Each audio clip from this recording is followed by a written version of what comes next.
Welcome to the bold analysis. My greatest disappointment with the fact that Ruto picked a host of that ODM joint government is not because Mbadi has been picked, and is not shallow because Joho has been picked, or maybe Wandai, or maybe Oparanya. But my only problem is the fact that the opposition has legitimized a narrative that was crafted as a basis of forming broad-based government. Kindly just pay some attention and listen to this, because this is something that I've seen mainstream media and even other analysts, I think they've skipped it or they're not seeing it. Robert Alai, if you've been looking at Robert Alai's Twitter page, and a host of pro-government bloggers, for the last 2 weeks have been running a narrative that the protest, and this narrative is supported by President Ruto, that the young people that are in the streets carrying the flags protesting are actually anarchists. The anarchy narrative. And so, what they have been saying, and if you remember Raila Odinga, when Raila Odinga met his ODM team, he said that if Ruto leaves, then Rigathi takes over. The anarchy narrative has been crafted, and if I'm not wrong, when President Ruto met Raila Odinga, he said this narrative that has been saying in public, that former President Uhuru Kenyatta and some in collision with some members in government are the ones that are charging the masses to remove Ruto from power using unconstitutional means. This statement has been said 1,000,000 times, and I keep on saying, the public is buying in. Members of the public are buying in that some people, the ones that are protesting, are just people that have been mobilized, anarchists, to remove Ruto from power. And do you remember the first explosive interview when Rigathi said, the very first protest, Rigathi said that NIS wanted to craft a narrative that him and former President Uhuru Kenyatta are behind the protest. And for quite so long, this narrative has been told. And that is why some of us are not very comfortable with that narrative. In fact, the betrayal in the whole of this is the fact that the opposition is legitimizing that narrative that there is some anarchy in the street, so we are coming to save the president. And that is why you remember when Raila said that we are not doing it for Ruto, we are doing it for Kenya.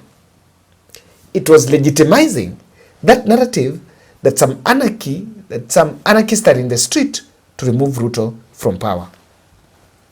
And I want you to listen to these 3 sound bites. 1 is Mbadi, 2 is Lesuda, from Lesuda, I think from Baringo, I think Samburu, and Rigathi Gachagua. You cannot tell us that we cannot dialogue, that we cannot talk with Ruto, we cannot talk as Kenyans. What is the alternative? We cannot play politics of populism. We cannot play politics of theory. We have been playing politics of theory since independence. That is why we have got these things wrong. Where are you taking us? We cannot follow Kalonzo because we don't know where he's going. Personally, as John Mbadi, I am saying it here affirmatively. I am not persuaded that Kalonzo is taking us anywhere. And I'm not persuaded that Uhuru means well for us now. If he wanted to give us leadership, he would have given us leadership in 2022. Some of us today, we would be cabinet minister. I would not be a nominated member of parliament. You are telling us that now it's when Uhuru has a solution, has the key to take us to Statehouse. When he was at Statehouse, he handed over key to someone else. Now you are teaching us that Uhuru can give us the key to Statehouse. A video clip where my friend, colleague and senior honorable John Mbadi is addressing the residents of Homa Bay. I agree with him on some issues and I totally disagree with him on some of the issues that he has raised. And I'm also quite surprised because I've always known Honorable John Mbadi to be sober and even in how he articulates his opinions. But I have just seen that he was so angry, he was so upset. I'm wondering what has really happened. And so I agree with him on that it is important for us as a country to see how we work on the issues that have been raised by Kenyans, especially as leaders, and to earn the trust back that we are in a space and a place where we are committed to change our ways and to also ensure that we serve them in the manner that is good for the country. That is a conversation I agree that as a country we must have it in a manner that we are not destructive of people's day-to-day activities, destructive of our economy, and I agree that we have to get to a point where we then say we have heard, we have listened, and we are ready to do A, B, C, D. Kindly give us time as we implement the things that you have raised as Kenyans. That I totally agree with you, and I think that is what you're calling dialogue. Since it's a rumor, it's neither here or there. Now to the content of of the other issues that I disagree with you, Honorable Mbadi. It cannot possibly be as a country that we have to keep dragging His Excellency, the former President, Uhuru Muigai Kenyatta, in every conversation that is not good for this country. I mean, we ran for elections, we lost as Azimio. His Excellency, the former President, had handed over power. We have seen other political intrigues. We have watched since that time. We saw the wrangles in Jubilee Party and things like that. And, we've just been quiet, letting the owners, of the party, of those who won, to deal with what they have to deal with. But now, when it comes to a member of our coalition attacking His Excellency Uhuru, and I have seen it severally, and I have watched severally coming from our side, where we are okay and happy with him when it suits us, and when it doesn't, we now start going out the way you have just done so angrily, blaming him that he's the one who doesn't want dialogue, he's the one who doesn't want the government of national unity to be formed. And there are always rumors and speculations that I don't know who he has met in Dubai, that I don't know, I'm even wondering whether he moved to Dubai, because everything is always that he met, I don't know who in Dubai, I don't know this is what he's planning, I don't know this is what he doesn't want for the country.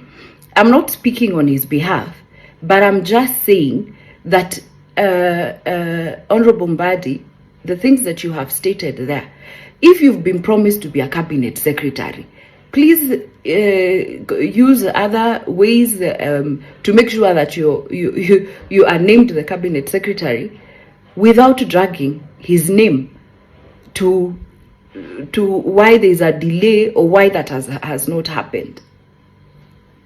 Secondly, on that issue of always saying that he didn't make us win as Azimio, let us be fair. Uhuru Muigai Kenyatta came out publicly to support His Excellency Prime Minister Raila Odinga. He was actually hated. He was actually disowned by his community for supporting His Excellency Raila. He supported in every possible way that he could. But we lost the elections. But it cannot be that every time we try to remember why we lost, we turn back and start bashing Uhuru. Everybody has a share of the blame to carry. As Azimio, we had to accept we didn't have agents. Were we waiting for Uhuru to come and organize for us agents where we come from? The turnout from where some counties of the region where you come from, the turnout was very low. Was it also Uhuru who was to come and whip people and mobilize people to come out and vote? Ayapana. Let us stick to the current issues that we are facing as a country. The issues of the past election are behind us. If we have to review so as to improve and to move forward, we can do it in an objective manner and not only when it suits us or when we say things that suit us or just that the issue of abductions and extrajudicial killings will never happen again. Sadly, this is back. It is unbelievable that the son of the Honorable Attorney General of Kenya, Justin Bidan Muturi, was abducted at night in a commando style by officers of the National Intelligence Service and held incommunicado for 18 hours. Yet, that is the Honorable Attorney General of the Republic of Kenya. What will happen to other Kenyans? I want to ask our law enforcement agencies to dignify the President and I before the people of Kenya and not backtrack on the promises we made to the people of Kenya, that we shall never again use the criminal justice system to manage politics. Yesterday, Nurdin Haji was trying to put up a team together to craft lies and propaganda and attribute the chaos that were in the country to leaders, I included, former President Uhuru Kenyatta and others. Yet it is very clear, and the President has admitted, that these protests were caused by the anger of the people of Kenya and their refusal of Finance Bill 2024. I want to call on the National Intelligence Service not to take us back to the dark old days of the Nyayo era, where you create propaganda and schemes to undermine leaders and those you don't agree with. Those three videos speak one thing, that for quite so long, the political narrative was built around something that some young people are in the street to remove Ruto from power. And so Raila Odinga is supposed to be projected as a savior of the hour, that some people want to remove Ruto from power. The contradiction in it is that the people that are coming out to save President Ruto are the ones that were leading a battalion saying Ruto was not legitimately elected. But then they're coming, want to save. And so today, there is something that is really happening around. Mount Kenya leaders are murmuring. And if you look at these groups, that the cabinet slots, quite many that I've missed, including the likes of Moses Kuria, the cabinet slots that have been slashed and of course given to others is part of Ruto's strategy to set up Mount Kenya to complain. And I saw someone saying, Mount Kenya will definitely complain. That you can borrow to the bank. You've seen clips of Rigathi saying, you know, I didn't want this mzee in government, I don't know shareholders. I've seen those clips. So those who are sharing those clips are already saying, setting up, showing Rigathi is going to complain.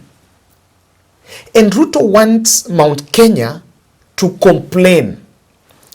The more Mount Kenya will show dissatisfaction with the new appointments, then the anarchy narrative builders, creators, will continue to associate the ongoing protest with Mount Kenya as anarchist. In fact, let me tell you, what Ruto wants to achieve is to convince the whole country that Mount Kenya is behind the current wave of protests. Let me tell you, the mountain was cold. Today, Homa Bay protests were not, celebrations were organized.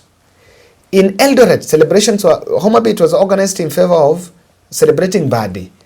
In Eldoret, it was organized to celebrate the appointment of Kipchumba Murkomen.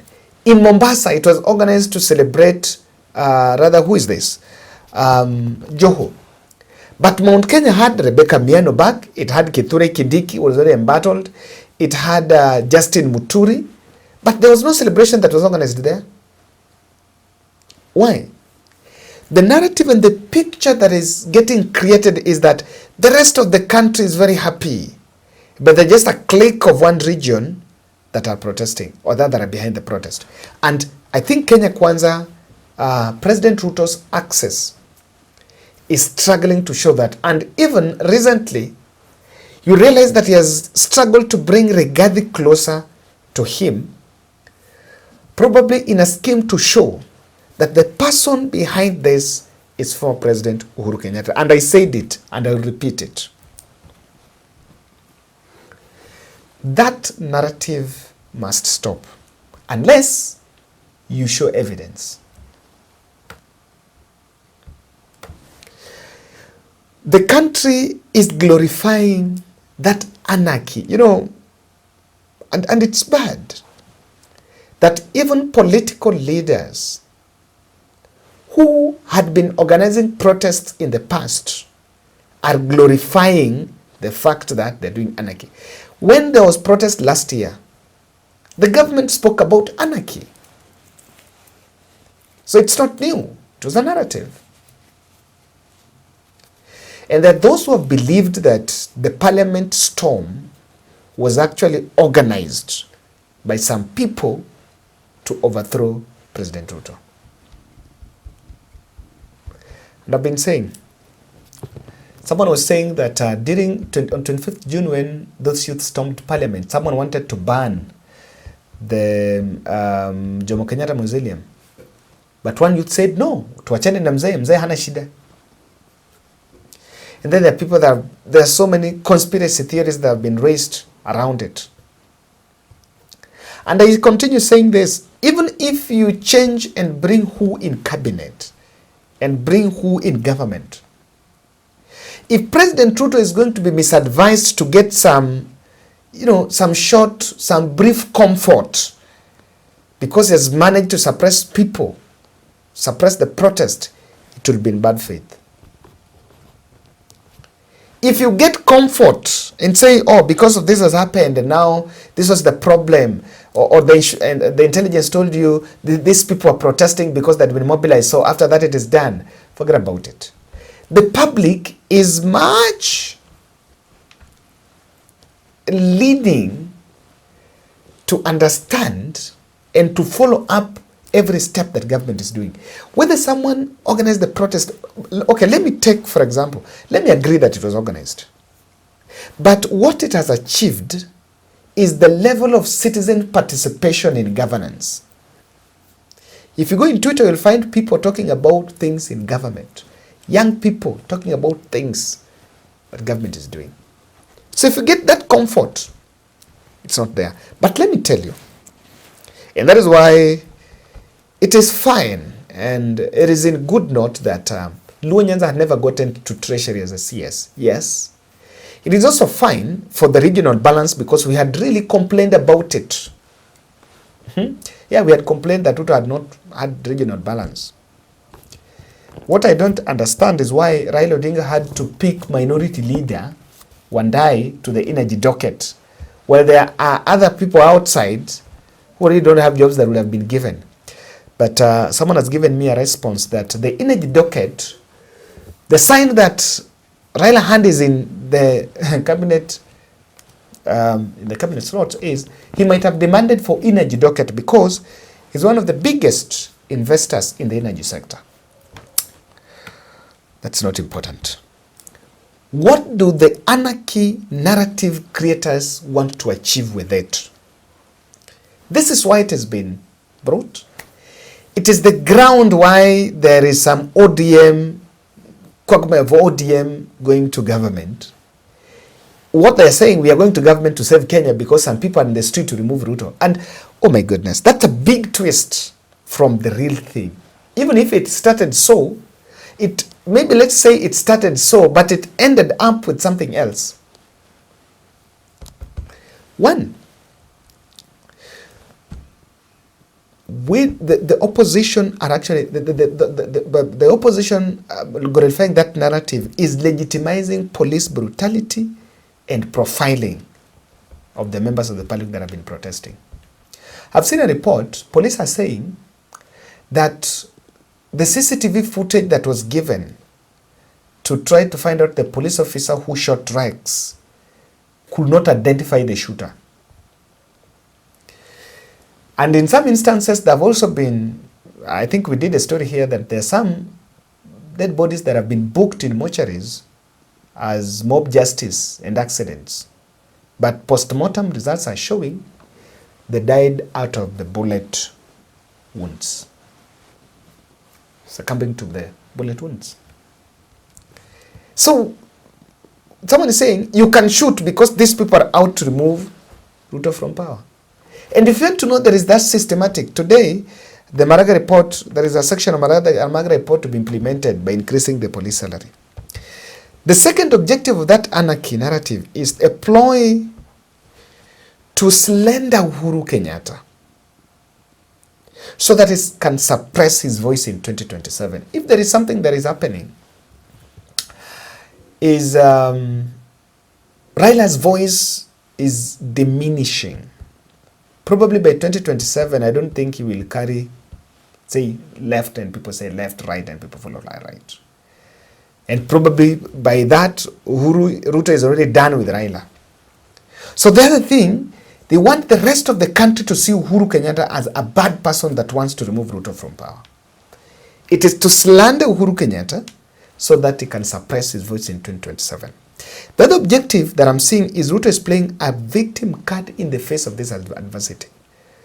While is the person that is in charge is showing is a victim, someone who wants to be removed from power. And lastly, I think it's a ploy to isolate the millennials and other demographics from the Gen Z.